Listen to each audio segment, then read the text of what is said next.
I'm very pleased to be hosted by Yulia and present to you my favorite presentation, the first one I've ever done to an English-speaking audience. And one thing I love about this presentation is that it grows as time goes by because more and more findings are excavated and shown. And I'm really happy to see some familiar faces from some people I guided in the real Jerusalem, and family and friends. So let's open up the presentation. This presentation has 3 parts. I don't know why it's not continuing. Okay, there we are. 3 parts. In the first part, we will speak about the source of the term Jerusalem of gold. The main part, the second part, is artifacts made out of gold found in Jerusalem along the years in archaeological excavations. And the third, of course, is dedicated to the very famous song, Jerusalem of Gold. I have to give photo credit to the Authority of Antiquities, to the Israel Museum, to the City of David, who they love to advertise all their findings, and to the Mount Zion excavations as well. So all these organizations and people deserve the credit for many of the photos we shall see over here. So the term Jerusalem of Gold, moving you to the side so I can read, begins in the Mishnah time, and it is referred to Rabbi Akiva, who married Rachel, and they were so poor that they lived in a barn, and he had to pull straw out of her hair, and he told her that if I could, I would give you a Jerusalem of gold. What does that mean, a Jerusalem of gold? It means a kind of crown or tiara. And it turns out that in that time, in ancient times, it was very, very common to have a female hairband or headband or some kind of crown formed as a city, usually a city with walls. It wasn't something specific to Jerusalem. Other cities had it as well. Other women, other cultures around us had this kind of crown. For instance, there is an ancient synagogue in northern Syria called Dura Europa. It's from the Byzantine time, and it shows us frescoes on the walls of biblical scenes. And one of these biblical scenes is the story of Esther. We can see here on the horse is Mordechai, and he's being led to King Achashverosh, sitting here on his throne, and behind King Achashverosh is Esther. And if we look closely at Esther here, we see that her crown looks like walls of a city. Again in Syria, in an ancient city called Ugarit, very close to the border with Turkey, close to the coast of the Mediterranean, they found many, many scriptures in the Ugarit language, which is very similar to Hebrew, a Semite language. And there's a list of jewels of a queen. And the archaeologists managed to figure out what is a ring and what is a necklace and what is a bracelet, etc., a whole list of jewels. And there was one jewel there that they couldn't figure it out what it was. They couldn't understand the word. And then years later, they understood from other excavations in Iraq that it was really an Akkadian word meaning a city of gold. And the city of gold is a jewel that looks like a crown. And going to the Greek culture, which is still around our neighborhood in the east side of the Mediterranean, we know of the goddess Ticha, the goddess of luck, and in many cases she was a goddess of a city. And whenever she was the matron goddess of the city, she is portrayed wearing the walls of the city on her head. For instance, here, this mosaic floor is from Beit She'an. So all around us, it was always a jewel of a woman. So this is where the inspiration for Rabbi Akiva came from. Now, every once in a while, you will see this timeline on the side showing you where the artifact, when the artifact is from. So we're beginning all the way back at the Israelite time. At the very, very end of the Israelite time, this jewel, which is half gold, half silver, was found in the Mount Zion excavations as recent as a year ago. It's one of the newest findings. And it's probably from the destruction of the first temple. We just mentioned Tisha B'Av about a week and a half ago. The archaeologists see by the way that the gold is torn here, that this was grabbed by force out of somebody. It didn't just fall. It was part of a fight. And it's disordered. And they found it in a layer of ash. It's something that has to do with the fighting and with the destruction. So up to about a year ago, I would begin my presentation in the Hellenistic period saying that with all the gold of Solomon and the first temple, we did not find something of that time. And here, this slide was added just very recently. Continuing, okay, it was found, once again, I'm saying, in a site that has to do with the destruction. Also, Babylonian arrowheads were found in the same location. Going forward, just 2 years ago, 2018, this beautiful earring was found in the city of David.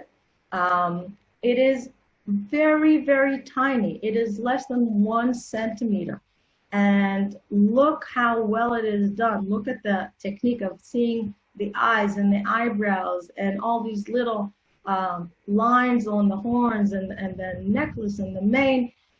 This is really, really high quality of craftsmanship making this earring. We're not sure whether or not it was a male or a female wearing it. Like today in the Hellenistic period, both men and women wore jewels, and you can't really know who wore it. The name of the technique making this is called filigrane, and it uses very, very fine threads of gold. And now we're getting to the time where Jerusalem had the most gold. The Second Temple period, Second Temple, the end of it in the time of King Herod. And both the Mishnah and Josephus tell us about the building of Herod. That was the most beautiful building in the Roman Empire. And if you haven't seen it, you haven't seen a beautiful building in your life. And they go on telling us about the grapevine made out of gold that was on the gate of the temple, and the capitals that were made out of gold, etc., etc. Of course, this photo that I'm showing you is from the model that I'm sure most of you know of Jerusalem of Herod's time, and in the campus of the Israel Museum, what used to be in the Holy Land Hotel. So what's left of it? There is gold dust on capitals from the temple. When you go up to Temple Mount today and you visit the mosques, as you go in, the Mughrabi Gate, the Museum of Islam is on your right. There are a few very, very large capitals, Corinthic capitals there. And you can see that they're from the Roman period. And if you go slowly, and you go really close to them, you can see the gold dust that is left on them from Herod's period. Now, Herod's temple, as we said, had many, many more artifacts made out of gold. The altar, the table, and of course the menorah is the most famous of them. And all of these were looted and taken to Rome and probably melted. And many of them probably became coins. And maybe some of these coins made their way back to Israel in generations to come, as we will see very shortly in the presentation. So, for instance, this is still before the revolt, a few years before, one coin of Nero, again in the Mount Zion excavations. Now we have to understand, most people that had coins at that time, bronze, copper coins, maybe silver coins. If you had a gold coin, that was a big sum. We're talking the equivalent of thousands or millions. It's not something that you allow yourself to drop from your pocket. You know, like you drop a dime or a nickel and you don't pay attention, or a shekel coin. If you drop this, you lost your income for a few months, maybe for even a year. So this is not something that just falls out of your pocket. And if usually archaeologists find these golden coins in treasures. They find it in hiding places where people kept their gold in a safe place, hoping to come back later. Just finding it in Mount Zion, out in the open, is very, very rare. And again, like the earring we saw, the first artifact, that has to do with the destruction. This coin was minted 13 years or 14 years before the Great Revolt, before the destruction of the Second Temple, and was probably lost, probably fell out of somebody's pocket during the battle. What else was found? Again, from the destruction, this very famous bell. There's it's not an earring. You see the loop doesn't go into ear hole. It was sewn onto somebody's garment, onto somebody's clothes, and this person would tinkle, would ring as he walked down the street. Probably somebody of importance. Was it the great priest? Perhaps. As a tour guide, I can go and imagine that this bell belongs to the great priest. Archaeologists are more scientific. If it doesn't say on it, this belonged to this and that Cohen, they don't go with an exclamation mark. So I have the privilege to imagine, because if we read in Exodus chapter 28, it tells us about the ephod that the great priest had, and it says that it had around it rimon v'pamon, a pomegranate and a bell, a pomegranate and a bell. And this was found in the sewer underneath a street in the city of David. And again, it must have fallen from somebody's clothing as he was running away. And again, the layer is the year 70, the year of destruction. After the destruction, the Romans made a point of telling the whole world that that they won the war in Judea, that they crushed the revolt. So they minted coins that say Judah captive, and they kept on minting those coins for 11 or 12 more years, all the way into the 80s of the first century.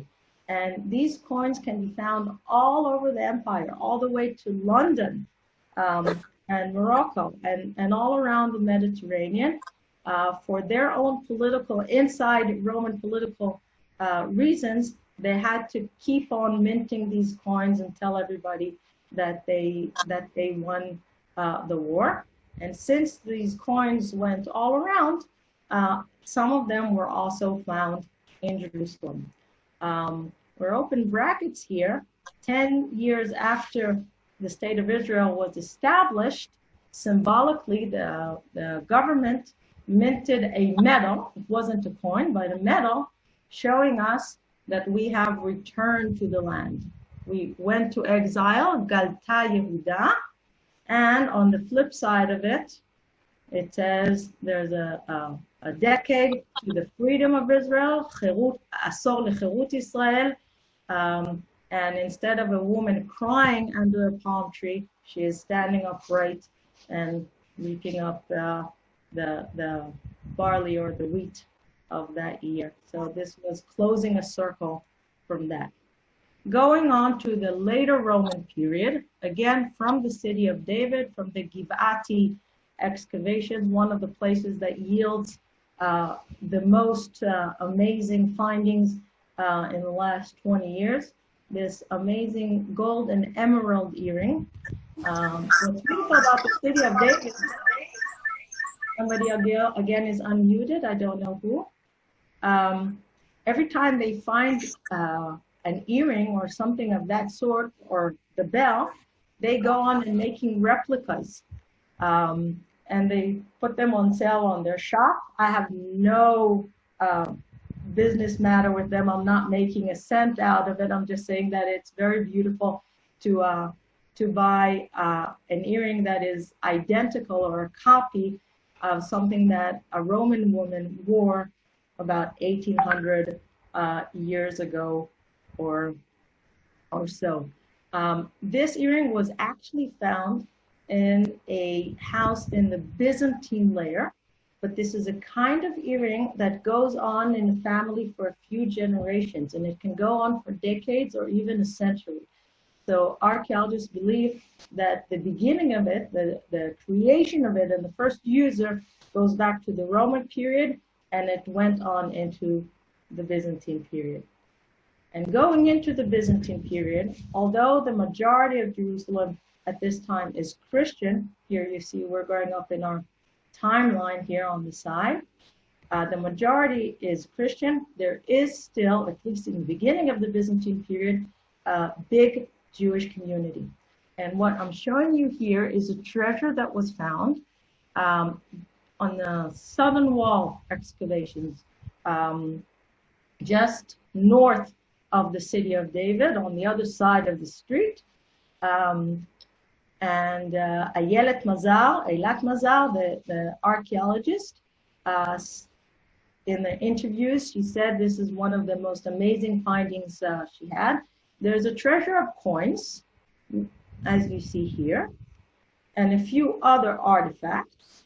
And the most amazing is this medallion. This medallion is about 5-6 inches wide. It is very big. And you see that it is connected to a golden necklace.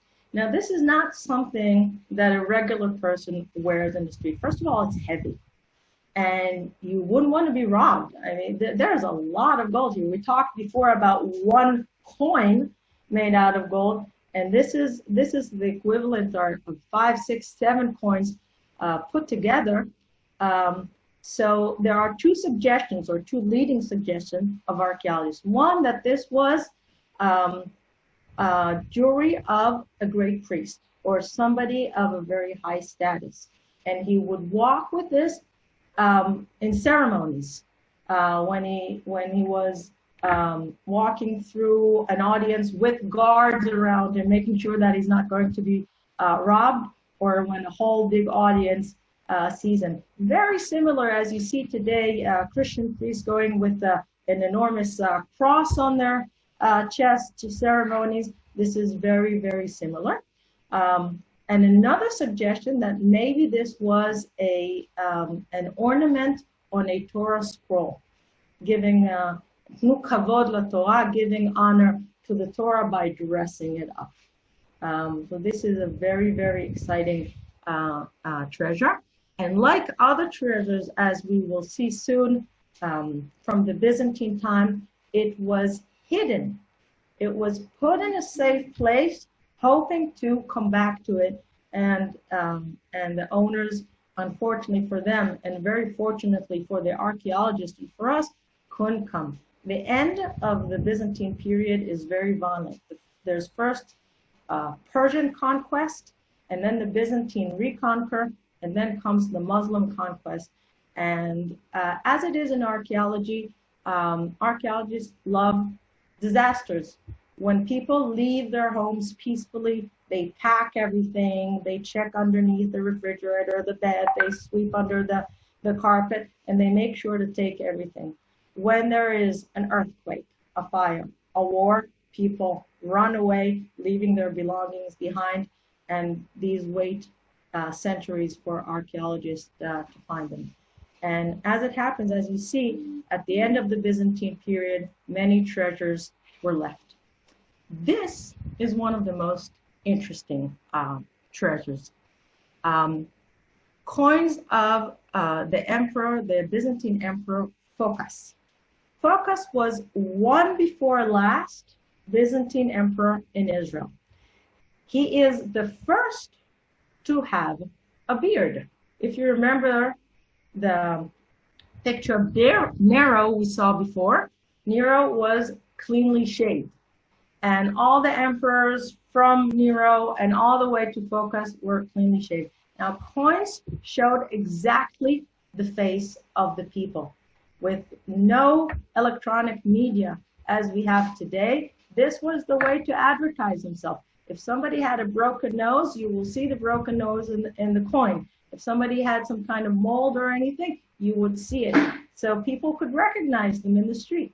So the fact that the coin shows a beard, it means that he actually had a beard. And from this point and on, this was the fashion. All the emperors after him also had a beard.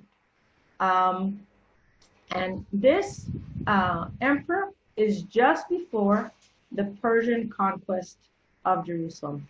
Now, I saw a black and white picture of this coin in a very old book, and all that it said is that it was found in Jerusalem.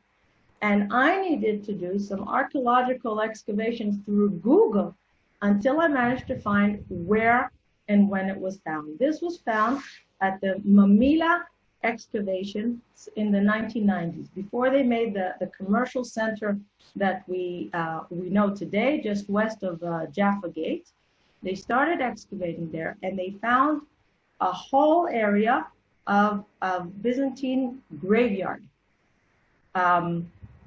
They found caves with bones, and among the bones, crosses.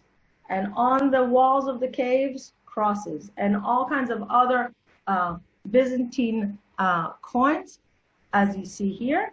And for archaeologists, it was obvious that this is a mass grave of the Byzantine time. Because the Persians in the year 614, had a massacre of the Christian population of Jerusalem.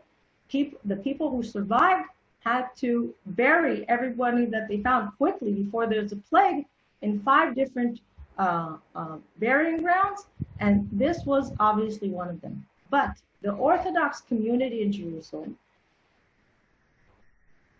got to a conclusion that the same caves were also used in the First Temple period, and that the Byzantines only used them as secondary use, and that among the bones there are also Jewish bones from Jewish biblical times, from First Temple period.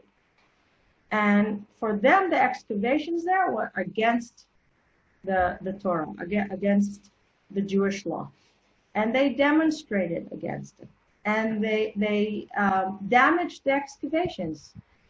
They came at night and they damaged property.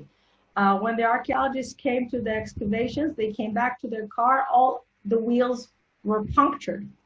And there were many riots around this story. Finally, the Ministry of Religion reached an agreement that the bones that were found there would be given to the Orthodox Church, to the Greek Orthodox Church, which is the continuation of the Byzantine Church from 1500 years ago. But Orthodox people came to the Rockefeller Museum, where the headquarters of the Authority of Antiquities is, and literally took the bones and ran with them and buried them in a Jewish graveyard in a moshav in the lowlands.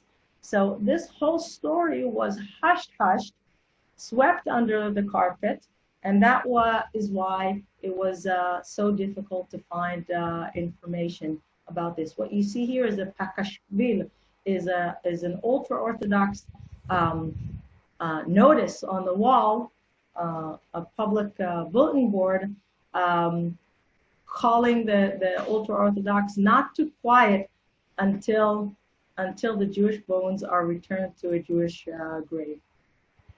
Next treasure was found in more happy circumstances and went immediately to the media as much as possible. Again, the city of David, the Givati excavations just south of Temple Mount. A British volunteer who came for 2 weeks in Israel. So all of you here who volunteer in excavations, this is what you need to look forward to. This was her second or third day in the volunteering, and as she is sweeping the dust, at one point she finds this, more than 600 coins. And what's amazing about these coins, as you see, first of all, these are her hands of the British volunteer. And this is the moment where she takes them out. The gold is brand new, as it is with gold. This is one of the characteristics of gold. That's why coins and jewelry is made out of it. What's unique is that all the coins are identical. Both chemically, it's from the same bulk of gold, and also the minting itself. They're from the same machine. So probably what we have here is a imperial mint that sent an amount probably to pay salaries, maybe to pay salaries to the army. We're talking about the very short time between the Persian conquest and the Muslim conquest. This is already the Emperor Heraclius, who is the last Byzantine emperor in Israel. And there is reinforcement of Byzantine army here, and they all need to be paid. So probably a shipment of salaries were sent to some high official, and he did not have time yet to give the salaries out when the conquest came. So this is a very, very rare kind of treasure that is all identical in shape and in matter. So the Muslim conquer. The Byzantine era is over. We go into the early Muslim period. And the jewel of the Muslim period, of course, is on Temple Mount, the Dome of the Rock. And the Muslims coming to Jerusalem come from a culture of desert, of tents. They don't have architects. So they ask Byzantine architects to build their first buildings in Jerusalem. And the Byzantine architects do it the way they know how to build churches. So they put mosaics on the walls and on the ceiling. And the whole ceiling is full of glazed gold.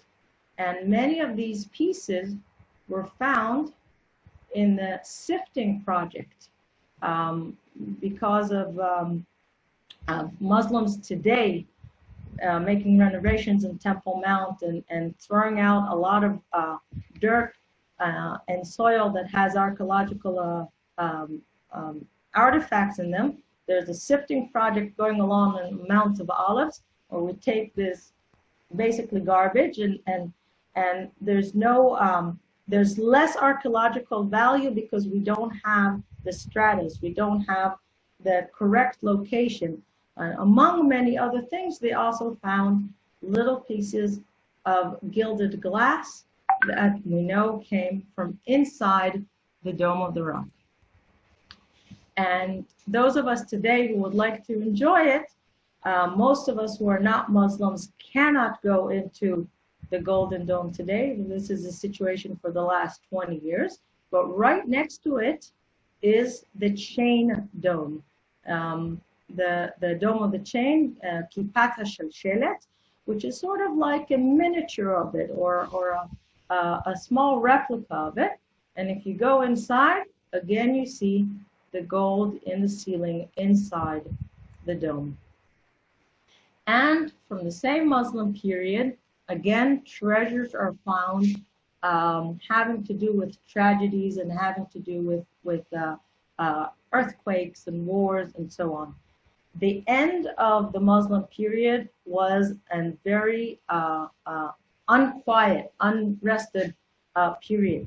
We call it early Muslim, but actually at least 10 times the rule over the land went from side to side, from hand to hand. Kharawizmim and there's so many interior wars. Every ruler ruled here for 2 or 3 years, and then another one came, and there was a series of earthquakes, 3 big earthquakes within 100 years.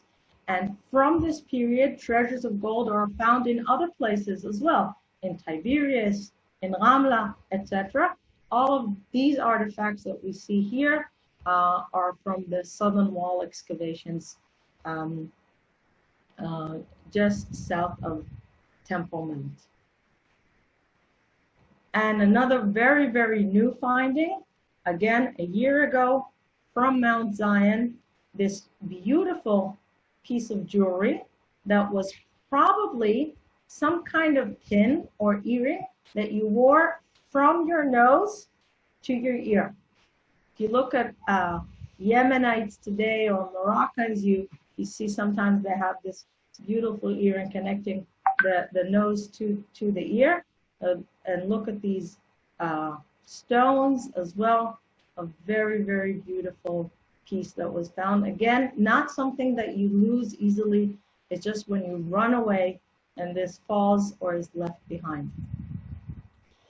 From the Crusader period, we did not find gold in Jerusalem. There's one piece of original mosaic from Crusader period portraying Jesus himself in the chapel of the 11th station in the Church of the Holy Sepulchre. And the mosaic around it is quite new, is quite recent. And around it, there's quite a lot of gold. So the better picture is taken by another tour guide, Oron Peled, and the lesser picture was taken by me with my Kakamaika camera. But you can see all the gold here. Whatever you see as gold in the Church of the Holy Sepulchre is really gold. So this is from the 11th station, just surrounding the picture of Jesus, which is on the ceiling. And on the wall, this chapel is dedicated to nailing Jesus to the cross. And look at the background here. All of it is gold. Now this chapel just went through the renovations quite recently. So all the gold is shining again and seen very well when just a few years ago, everything looked black from ash of too many candles for so many years. Credit to the picture to another tour guide, Shira El-Azari. We're going to, we're forwarding in time. We're reaching the 20th century. Let me just have a sip here, please. This is not beer, by the way, it's cold coffee. And in the 20th century, Antonio Berlucci, from the Catholic Church from Italy, comes to Israel and begins building churches. Many of his churches are the most beautiful Christian sites in Israel today. He builds a whole series of tens of churches. The first one being the church at the foot of Mount of Olives. And this is the very, very glamorous facade at the front wall of the church. And again, whatever we see is gold, is real gold. When you drive along that road, you have gold from Temple Mount on one side and from Church of Agony, All Nations on the other side. Another church that Berlucci built, again, one of many, is at Ein Karem, the Church of Visitation. And again, all the halos and the frames. Now, inside the church, nothing to do with gold, but I thought it's a nice anecdote. He draws a fresco of a biblical scene. You can see by the dress that people wear, they're all biblical, and he puts himself in the middle. That's his little joke. And just to make sure that this is actually him, Berluzzi, this is how he's portrayed in another church on Mount Tabor, so we know that it's the same person with the little papillon here. Just above the Church of All Nations is another church with gold, and this is the Russian church dedicated to Maria Magdalena. And just above the Church of Visitation is a Russian church with similar onions over here. Now, for many, many years, this was called the unfinished church, because for many, many years, until about a decade and a half ago, until 1906, it wasn't completed. Both these churches enjoy the falling of the wall, the glasnost and the perestroika, since Russians are allowed to freely show their faith again, and Russian pilgrims come to Israel and pay donations. Both these churches enjoyed these donations and re-gilded their onions in the last 20, 30 years, and they really are the jewels of Jerusalem today. Continuing, we went to Catholic Church, went to Russian Church. The Greek Orthodox Church holds the most important parts of the Church of the Holy Sepulchre today. This is above the Rotunda. Down here is the tomb of Jesus. So the ceiling above the tomb, held by the Greek Orthodox Church, is with this gold. For many, many years, we couldn't see this dome because it was held by scaffolding since the earthquake of 1927 till the renovations in 2000, before the Pope came to visit. And just 20 years ago, this was renovated. And above it, we see this gold cross of the Greek Orthodox Church. And close by is where the headquarters of the Patriarchy, much less people get to visit this section over here. This is closed only for people of the Patriarchy. Inside the Church of the Holy Sepulchre, as you go in, this modern mosaic showing the very, very last hours of Jesus on the cross and how he is being anointed and cleaned and brought into the cave. And again, the whole background is gold mosaic.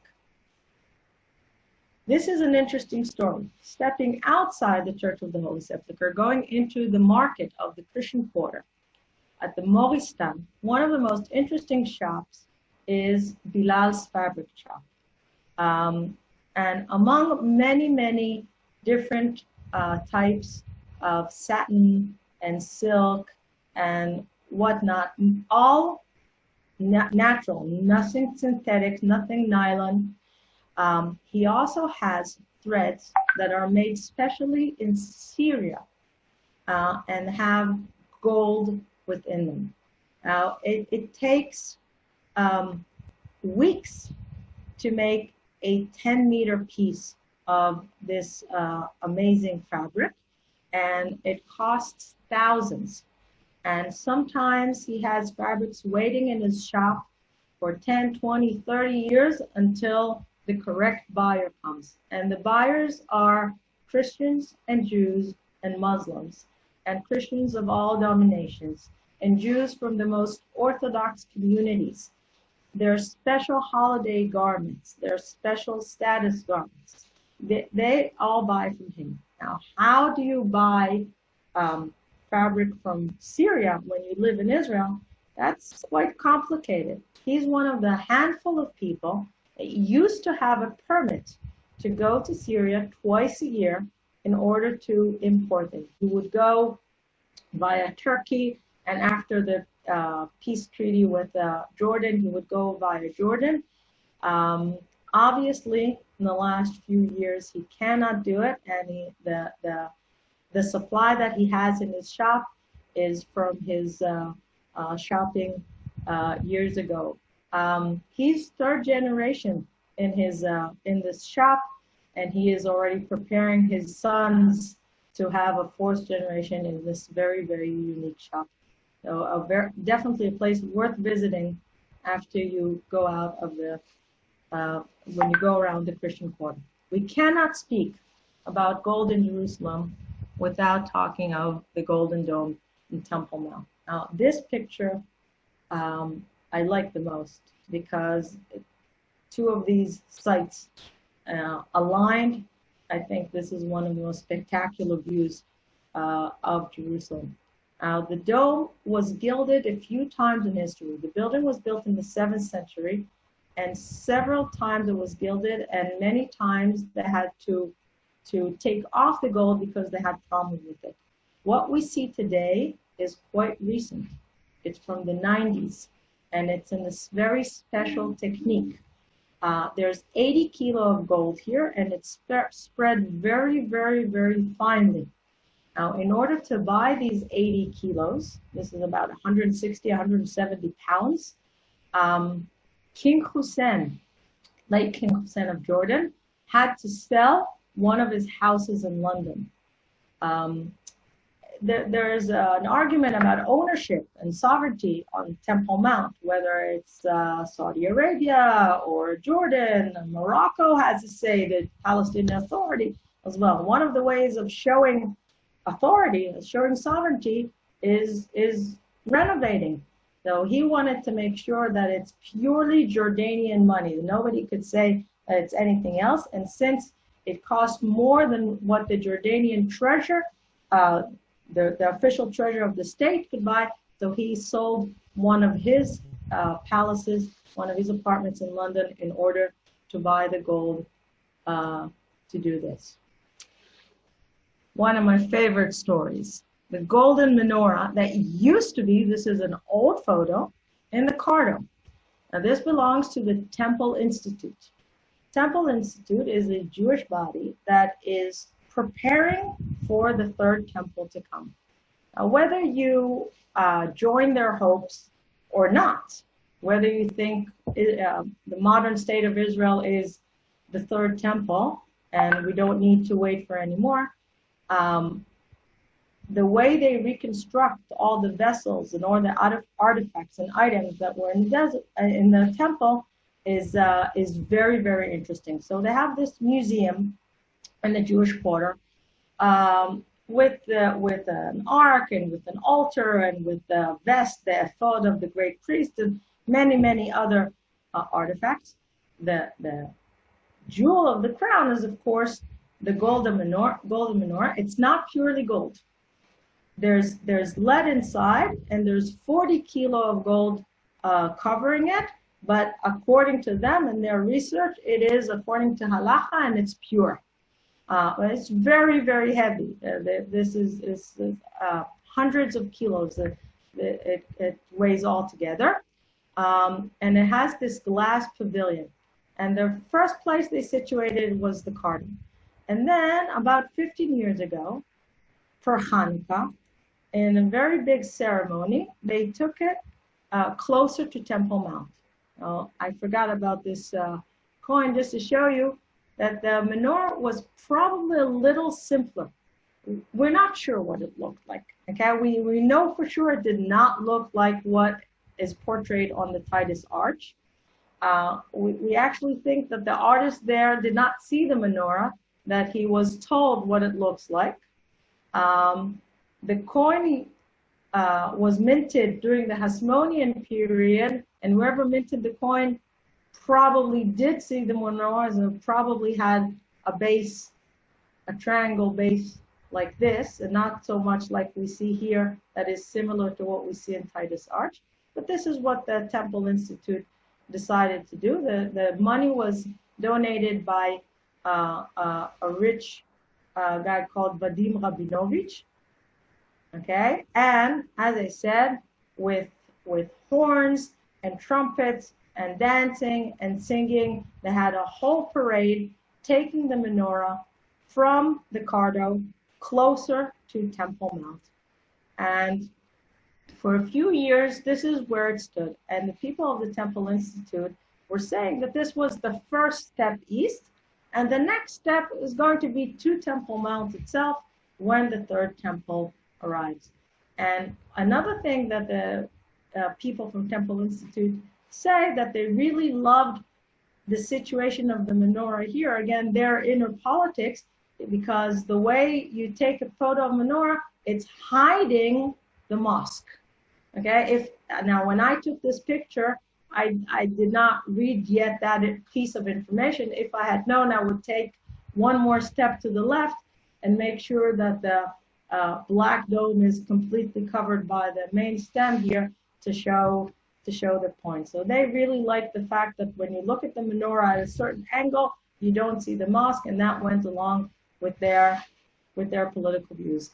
Unfortunately for them, during the last recent years, they're building an elevator here. So handicapped people can go from the Jewish quarter directly down to the Kotel, to the Western Wall. So for the renovations, the Golden Menorah had to withdraw back west, and it's in the center of the Jewish quarter today. Again, waiting for its time. This is an interesting story. This is Ezra Landau, who's an Orthodox Jew who was born in Paris, lives today in Jerusalem, and since a very, very early age, he was attracted to photography, and he's one of the only Orthodox photographers, and he had an exhibition of photos in the Cardo, and this is the photo that caught my eye. And he called this photo Jerusalem of Gold. And I was wondering whether or not he dressed somebody for the photo. And it turns out he never dresses, and he never poses people, and he never directs his photos. He only takes people spontaneously. But he's very good at catching the moment. And this is an amazing moment, Jerusalem of Gold. Then I looked for more pictures from that occasion. This was a Purim parade in Jerusalem. And this was just one of a whole group of people who were in costumes that day. And this photo is what gave me the idea of making this presentation. I highly recommend you to Google Ezra Landau and look at his photos. He has some very rare moments.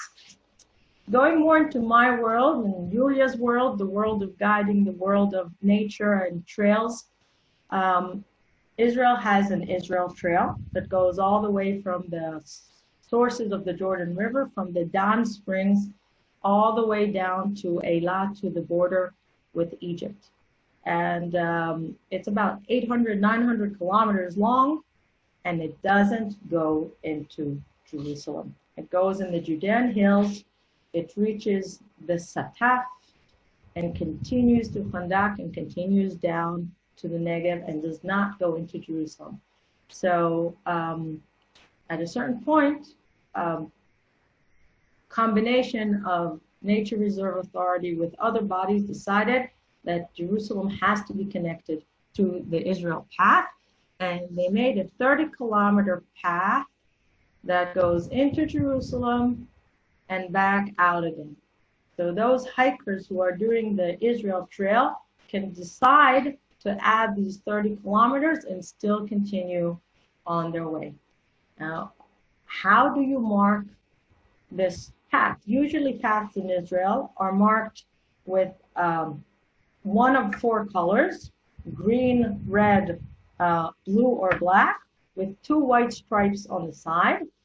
The Jerusalem Trail, they felt, needed something different, needed something else. So this is a regular marker. And Jerusalem, they decided they wanted gold. When they came to the Society for Protection of Nature in Israel, who's in charge of marking paths, they said, we would like the Jerusalem Trail to be gold. The Society for Protection of Nature said, can't be, we don't have gold. In our storages of paint, there are only 5 colors: white, black, red, green, and blue. We don't have gold. So the majority of the path is actually marked with blue. So it looks like the flag of Israel, sort of, white, blue, and white. When it's inside the city, out of the 30 kilometers, about 11 kilometers are inside Jerusalem. The city of Jerusalem participated as well and made these metal plaques with the gold in the middle. So all the way to paths and trails.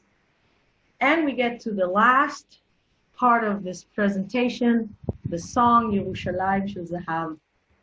Okay, the year is 1965. Teddy Kollek is the mayor of Jerusalem. Every year at around Yom Ha'atzmaut, the Day of Independence, there is a song festival.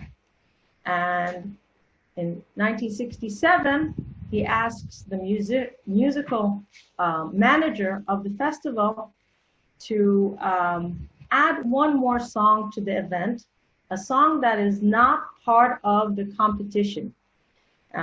In those times, people would call in to give their votes, and that process would take time. It wasn't online, it wasn't computerized, and in order to entertain the people waiting for the results, you had to have one more show that is not part of the competition. So Teddy Kollek asked Gil Aldema, could you please make sure that the song in the interval, that just entertaining while we were counting the votes, would be about Jerusalem. Gil Aldema said okay, and he went to Naomi Shemer and asked her to write a song about Jerusalem. And she got very pressured. He said, I don't write songs by invitation. When I have the muse, I do it. When I don't, I'm not going to do it because I don't write songs by order. And Gil Aldema was smart enough to say, okay, only if you feel like it, and left. And obviously, after he said it like that, she had the inspiration, reading the story about Rabbi Akiva and Rachel and the tiara of gold, the Yerushalayim Shel Zahav she had on her hair. She got her inspiration. And this is the original paper, her notebook, where she writes the notes and the words for the song that initially had only 3 rhymes. Now we're looking for a singer. And she wanted somebody with a very high voice. And among the famous people, famous singers of that time, she did not find anything. And her daughter, Naomi Shemel's daughter, heard on the radio a new singer. She just left the army. And she calls her mother and she says, this is who you need. Listen, look for Shuli Natan. She fits your song. Naomi Shemel finds Shuli Natan, listens to her, agrees that this is the perfect match for the song.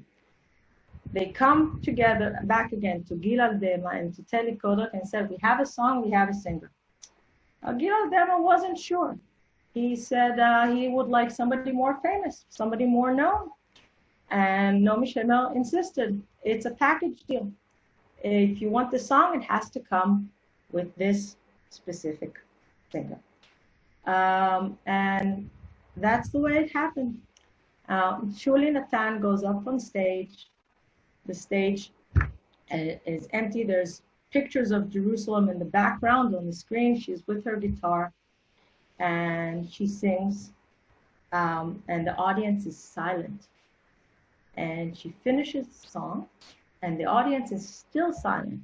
No reaction, which is quite weird. It's sort of like speaking on Zoom when I don't see your faces and I don't hear the giggling and I don't know if you're actually listening to me. So the audience was totally silent and she was very nervous. She almost ran away from the stage.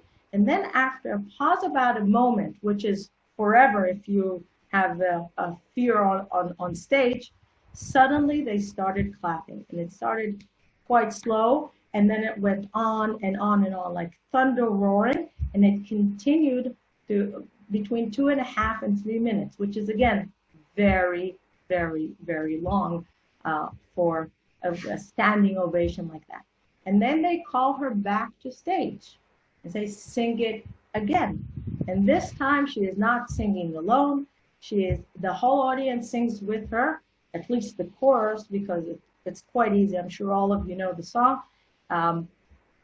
They all sing with her as if everybody studied the song at home, as if they had sheets, as if they were prepared, and so on. Then came the results, and a song won. Sharona, we lost you. Sharona, Sorry? we lost you about 3 days ago. Can you hear me? Wait, we didn't lose her. I think I'm okay. Okay? The results come. Nobody remembers today who won. I can tell you that was Ran Eliran. I know that it was Ran Eliran because I have it in my notes, because I Googled it. Okay? And every time before I do these presentations, I have to remind myself. I read my notes to remind. And the second place was Mike Bornstein. Nobody remembers any of the other songs. The next day, every hour, twice or 3 times an hour on all radio stations, all you could hear is this. This is 2 weeks before the 6-Day War. In an amazing time. And then 2 weeks later, as you all know, 6-Day War, 3rd and 4th day of the war, we reunite Jerusalem. The song is, some of it is not relevant anymore because it says that we don't have access here and we can't go there. 3 weeks later, there are 2 versions of the story. Is Naomi Shemer goes around army bases, and as many other singers and entertainers in Israel, they go and do their service to entertain soldiers, and they go all the way to Sinai, and they go to the Golan Heights. And at this point, she is singing to soldiers, and she gets a telegram from Teddy Kollek. And what it says here, from Jerusalem, okay, to Naomi Shemer, all the soldiers of Tzahal who are stationed in Jerusalem and around it, and all the residents of the capital cannot stop singing Yerushalayim Shel Zahav. And since the borders of the city, im shinui gvolotea shel ha'ir, since the borders of the city changed, anu mevakshim kulam shetosifi bait nosaf. We ask you to write another part to the song that will fit the new reality, the new geography, and the new politics. Be'okara v'bididut, with friendship and honor, yours, Teddy Kollek. And she is stationed in an army base when she gets this, and she takes her telephone book. Remember, once upon a time, before telephones and we had all the numbers, we actually wrote. You can see here that it's in a telephone book. Okay, so she opens Tzadi where there are very few names, and she has an empty page, and she adds another part to the city. We have returned to the water cisterns. We have returned to the market and to the city square. There's a shofar calling in Temple Mount in the old city.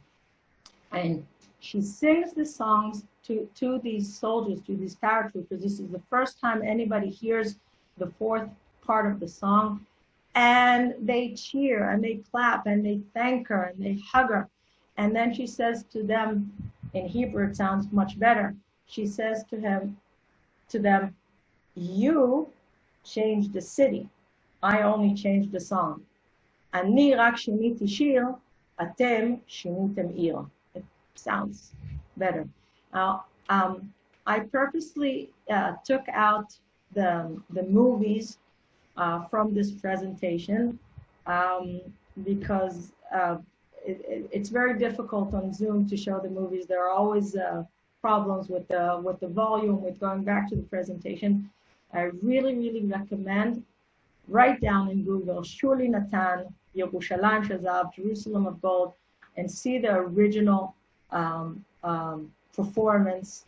It will bring you chills till today. And this is it, ladies and gentlemen. Thank you very much. We will unmute you now.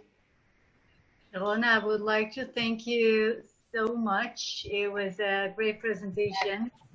And well, I didn't have the time to introduce you because you started right away.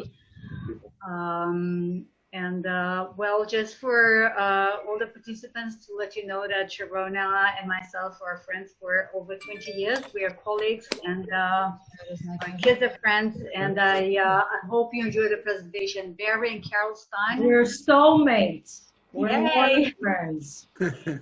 So, and Sharona has got quite a few VFI Plus and Plus Advanced and other tours in Israel. So I believe quite a few of you know her personal and not just over the Zoom. And she has a few other presentations for us.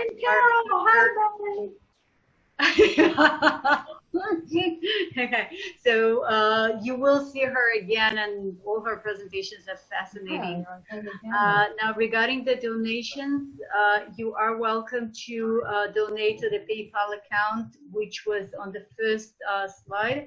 I will write it down now on chat. This is the usual one on PayPal account.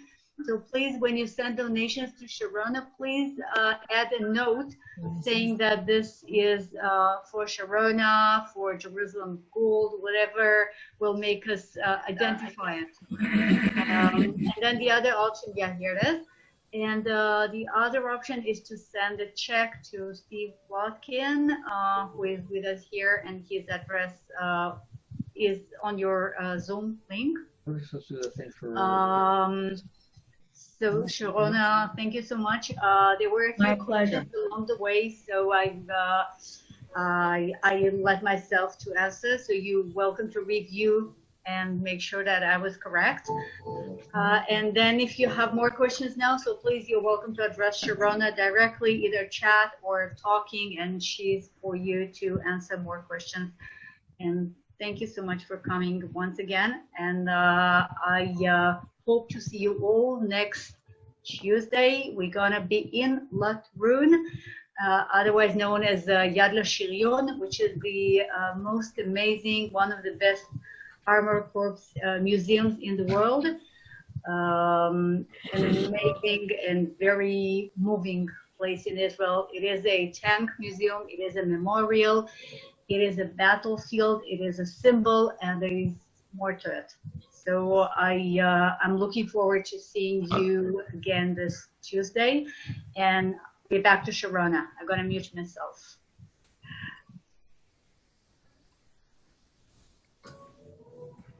Any questions for Sharona? I can see a question. It was at Shirley Natan, so the name, the correct name is Shuli Natan. Yeah, and yes, it was. Where? What's the question here? I'm looking to see. Well, this is. Where are the videos posted now? I put the link on the right where the videos are posted. It's on VFI's Educate's YouTube under My playlist. name is O, which is the Hebrew word for light. If you Do you want a copy of all 3 verses of your Jerusalem Revolt? Because we could go over. Somebody's asking if the original performance is on YouTube. Yes, the answer is yes. I don't know whether if you write it in English, Hebrew for sure. So if there's any, I can send Yulia the link, and if she has a way to send it to you, just on Zoom, it's very difficult to show the YouTube. Okay. Yeah, send it to Julia and move forward. Okay. Yeah, and we will post it here. Oh, we have Alicia Post with us. Hi, Alicia. It's great to have you with us. Alicia from AZM. So we have AZM people listening. Hi, Alicia. I just saw your name. I just learned that we are partners. So welcome to our Zoom. Yes, this was wonderful. Thank you so much. Everything you're doing is really special, and we're so excited to be working with you and looking forward to our continued partnership. Well, same for us. Mutual benefit. See you again. Yes, and you know, we represent 33 national organizations, and you know, some of whom, like Jewish National Fund which is Kakal, which is part of the land, or, you know, we come from the WZO, the World Zionist Organization, which clearly played a big role. And so I'm sure there's plenty to speak about. Okay, so that's amazing. We have like hundreds of thousands of participants, something of that sort, yeah? Yeah. May I say another remark here? People were saying about how popular Jerusalem of Gold was, that they actually wanted to make it to the national anthem. So yes, there was a talk about that. And for the 50 years of Israel and the 60 years of Israel, the different radio stations had a song contest of all the songs from the beginning of the state. And in both times, Jerusalem of Gold came first place. In the 70th of Israel, Jerusalem of Gold went down to second place, and the first place was a song by Rachel, Hatishma Koli, which is the last song that Ilan Ramon, the astronaut, heard in space before the accident. So it's still up high there. Decades after, it always wins one of the first two places. So it's still very popular today. There is, Sharona, there is a question regarding the red heifer. Paraduma, do you have anything to add on this? The what? The red heifer, Paraduma for the third temple. The red heifer? Yes, they're actually trying to breed and raise red heifer as well. If you go down to a lot halfway on the kilometer 101, there's a farm of red heifer. They're also trying to raise a generation of priests that are absolutely pure. And because the land of Israel is not pure enough today, they're actually constantly on some kind of platform. There are all kinds of things. They're really, really preparing for a third temple to come. You might have understood from my presentation, if I didn't say it out loud, that I do believe that the state of Israel today is my third temple, and I don't need more than that. I hope I'm not insulting anyone by saying this. Now I'm just checking to see if there are any other questions. How could there be? How could they be what? More questions. She said everything. Well, Was the emperor himself considered a Christian? I don't know which emperor you're talking about, but whether it's Phocas or Heraclius, so definitely yes. Phocas and Heraclius, the two last Byzantine emperors, were definitely Christian. Yeah, but then when we talked to Phyllis, she sent us that email. But there was since an email sent out. Stanley, If you don't, Stanley, can you mute yourself? We can just hear your whole convo. Oh, sorry about that. Okay. I'm embarrassed. Color the cursor. Okay, I will try to color the cursor next time. I need to learn how to do it. I'll talk to you private later. Yes. Yeah. Okay. Okay. So, well, it seems that we are done. And thanks again for those who are still with us. So Tuesday, we're going to be talking about tanks and fallen soldiers in Yad Lashirion. It's going to be relatively early morning, so only for those who really love the subject, but the subject is amazing and the spot as well. Steve can testify. And then next Thursday, we will make it back to the Temple Mount. You saw traces of the golden dust on the capitals, so we will look closer to it on Thursday. We're going to be talking about the Temple Mount, starting from the very beginning to our day. So actually, Sharona made a nice introduction to next presentation. So thank you for that as well. Great. And the Tuesday is scheduled for 8:30 a.m. Eastern Time. We realize that folks on the West Coast will have a tough time with that. However, as you know, everything now is recorded, and so sometime after, it will be posted to YouTube. And the YouTube address is listed and will be listed also on the invitations you'll be receiving on Sunday when you get your email. If you do not receive an email telling you the Zoom codes every week, we send it out on Sundays. If you do not receive that, then you're not registered. And the way to register yourself is to simply send an email to VFIvolunteer@gmail.com. Include your name, your email address, and your state that you're in, or country, and you will get registered, and then you will receive every Sunday an email telling you what's going to happen next week on Tuesdays and Thursdays.